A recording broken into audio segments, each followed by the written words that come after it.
السلام علیکم ورحمۃ اللہ وبرکاتہ۔ عید کے لیے بہترین گھریلو ٹوٹکے۔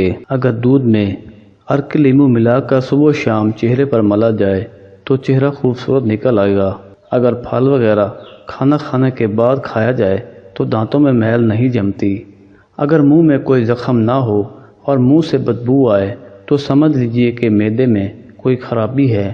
موٹاپا دور کرنے کے لیے شہد اور گرم پانی ملا کر پینے سے جسم کی بڑھتی ہوئی چربی دور ہو جاتی ہے اور انسان دبلا ہو جاتا ہے۔ نمک اور شہد سے دانت صاف کیجیے، دانت چمک اٹھیں گے۔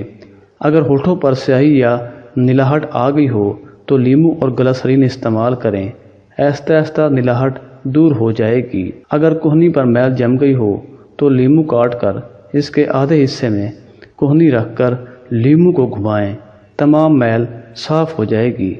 اگر آپ کے چہرے پر کیل مہاسے نکل آئے ہیں تو آپ ایک گلسرین لے کر اس میں 2 لیمو نچوڑ لیں اور چہرے پر روزانہ ملیں، فائدہ پہنچے گا۔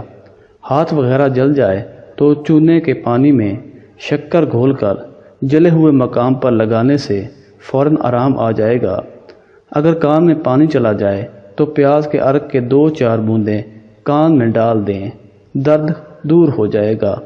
گرمی میں اگر گوشت رکھنا ہو تو اسے سرکہ اور پانی سے تر کر کے کپڑے میں لپیٹ دیجیے، گوشت کافی دیر تک خراب نہیں ہوگا۔ مکھیاں ناک میں دم کر دیتی ہیں تو کھانا پینا دشوار بھی ہو جاتا ہے، لیکن اگر کسی جگہ پودینہ لگائیں تو مکھیاں نزدیک نہیں آئیں گی۔ جزاک اللہ۔